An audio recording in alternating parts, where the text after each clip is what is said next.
De Palermo, qué lindo. Bueno, yo tengo Chacarita también muchos árboles, ¿eh? Eso me gusta, pero a las 8 de la noche no los voy a ver. Estoy pensando en voz alta. ¿Cómo le va, doctora? ¿Qué dice? Planificando la corrida de hoy a las 8 de la noche. Exacto, y de eso vamos a hablar y de ciertos riesgos, ¿verdad? Y sí, porque la mayoría de los profesionales nos encargamos de decir que ahora que empezó a abrirse un poco el tema de volver a realizar actividad física, los cuidados que hay que tener, sobre todo con el volver de a poco, con el no creer que después de tantos días uno va a volver a ser el que era cuando había empezado recién esta cuarentena. Así que hay que tomar determinados riesgos, hay que asumir determinados riesgos y para evitarlos hay que tratar de informarse. Exactamente, y para informarnos lo tenemos vía Skype al doctor Mario Boschis, cardiólogo. ¿Qué tal? Buenas tardes, doctor. Cecilia y Daniel los saludan. ¿Qué tal, Cecilia y Daniel? Un gusto hablar con ustedes. Yo pensé que lo iba a ver de yoguineta, doctor, que había venido de correr. Hoy no, voy a ver hoy a la noche. Bien, nosotros con Cecilia arrancamos a las 8 de la noche. Muy bien, muy bien. Bueno, obviamente venimos de una inactividad bastante prolongada, por más que en casa hayamos hecho algún tipo de actividad física. En mi caso, por ejemplo, soy hipertenso. ¿Debería tomar algún recaudo a la hora de volver? A ver, tengamos en cuenta que venimos de aproximadamente 80 días de inactividad.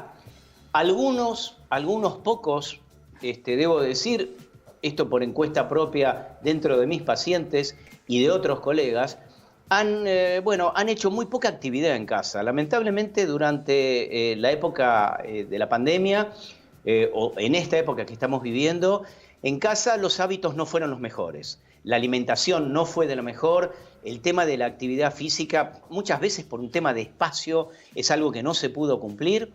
Y entonces, claro, ¿qué pasa? La gente ahora está volviendo y lo que preguntaste es muy importante. ¿Por qué? Porque obviamente hay que empezar de a poco. Sabemos que después de 3 meses de inactividad, el cuerpo no va a ser el mismo.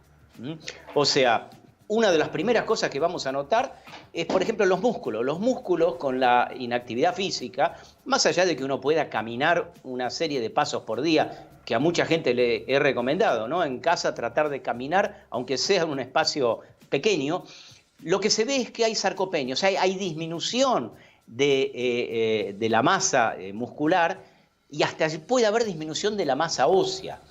Entonces, claro, los tendones no son los mismos, las rodillas no son las mismas, o sea, tenemos que empezar de a poco.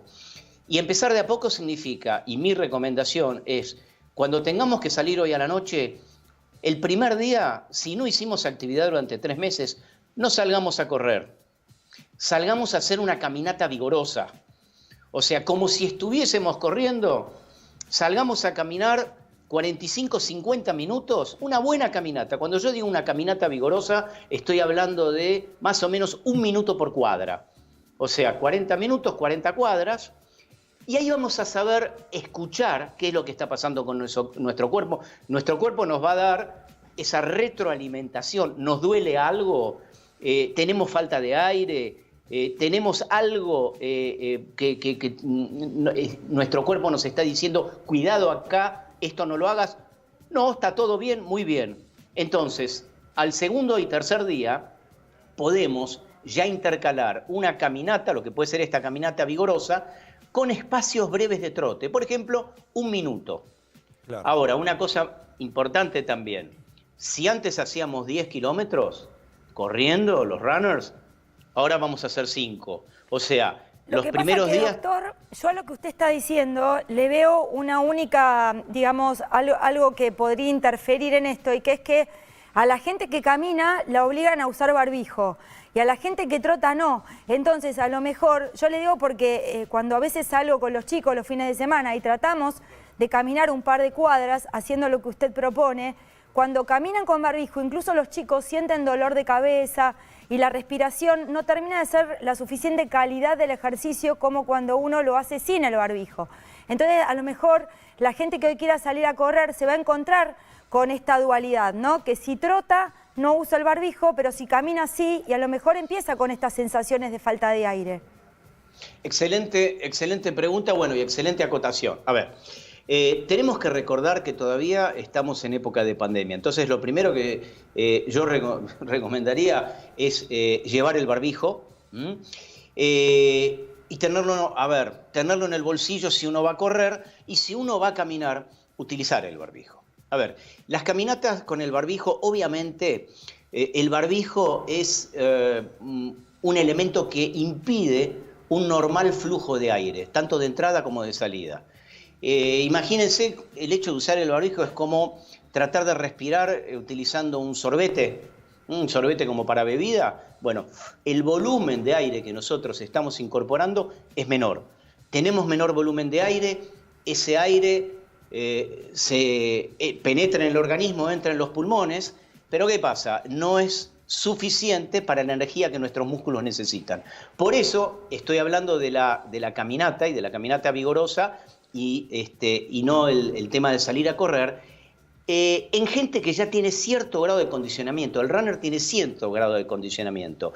Lo que pasa con el barbijo es que el aire, si bien no tiene la misma calidad que el aire sin barbijo, va a ser lo suficiente como para que pueda hacer la caminata sin ningún tipo de problema. Acá lo que no estamos condicionando a los pulmones, lo que estamos condicionando es al aparato locomotor.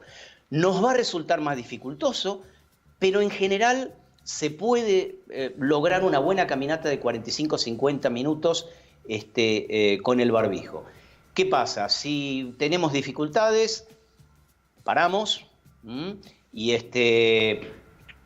tomamos un poquito de aire y después seguimos nuevamente.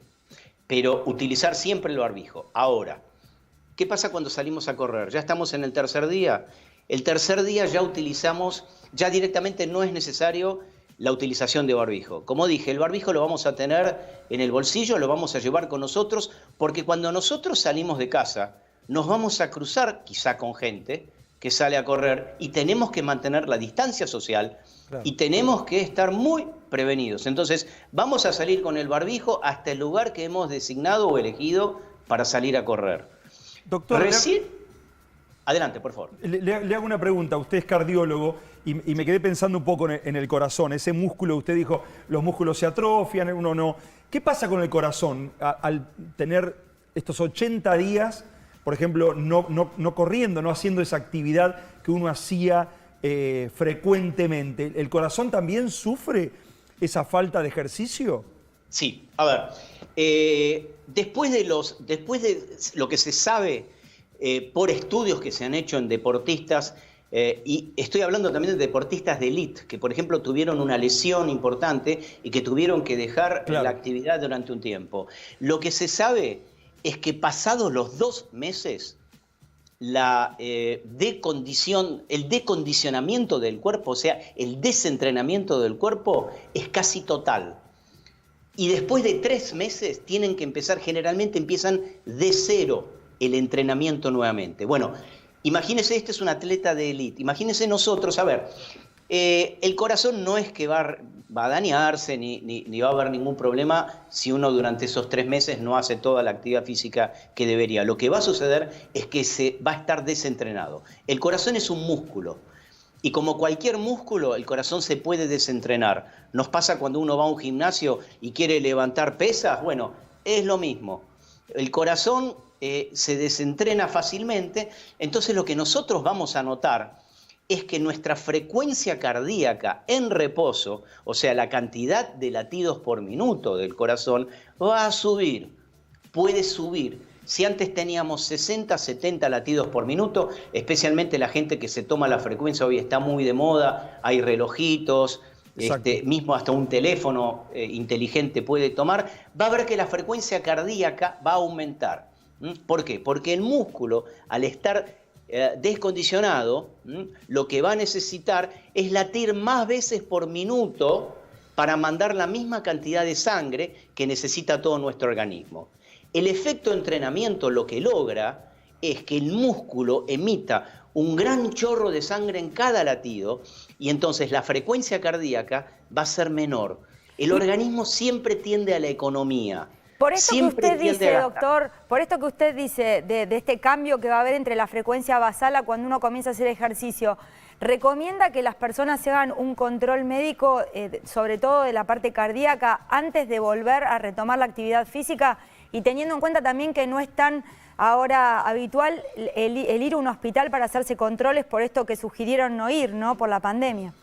Claro, bueno, yo lo que recomiendo es que toda persona que tenga algún tipo de enfermedad crónica cardiovascular, haga un control para ver cómo estamos. O sea, claro, por ejemplo, pacientes con hipertensión, pacientes con antecedentes de arritmia, pacientes que han tenido algún tipo de intervención, por ejemplo, con un stent, etcétera, que hagan un control cardiológico, por lo menos con un electro de reposo y una consulta con el especialista. A partir de ahí vamos a determinar si es necesario hacer una ergometría, o sea, una prueba de esfuerzo, vamos a mirar antecedentes y ver si se la ha hecho en el último año, y bueno, vamos a personalizar no el tratamiento, sino vamos a personalizar el chequeo médico que debemos hacer. Obviamente, para caminar en general, si una persona estaba controlada previamente, no necesita hacer un control cardiovascular en esta época. En caso sí de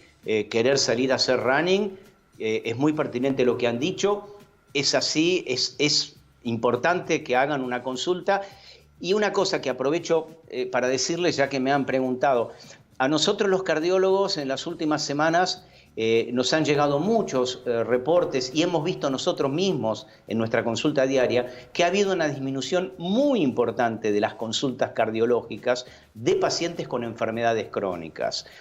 ¿Y esto por qué es? Bueno, porque hay un mensaje que nos está diciendo quedémonos en casa.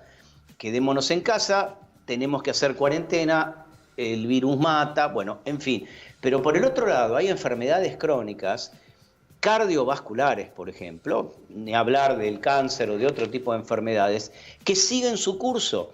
Y hay pacientes que han tenido sintomatología importante, dolor de pecho, picos hipertensivos importantes. Y no han ido al médico. ¿Sabe, doctor? La semana pasada exactamente de eso hemos estado hablando acá y aconsejando eso mismo que usted está diciendo y que muchos cardiólogos como usted, la mayoría, están viendo. Realmente es importante lo que decís. Cuando alguien tiene un dolor, ir al médico, no temerle a la guardia, porque bueno, consultar a su médico. Absolutamente. Una cosa más, sí. Las guardias y todos los hospitales y centros y sanatorios tienen protocolos muy estrictos y está muy dividido todo lo que es atención por enfermedad infecciosa, llámese COVID, y por otro tipo de enfermedades crónicas. No tengan miedo de ir a la consulta. Totalmente. Perfecto. Muchísimas gracias, doctor. Lo espero a las 8:01 en el Parque Los Andes. Hasta luego. Buenas tardes.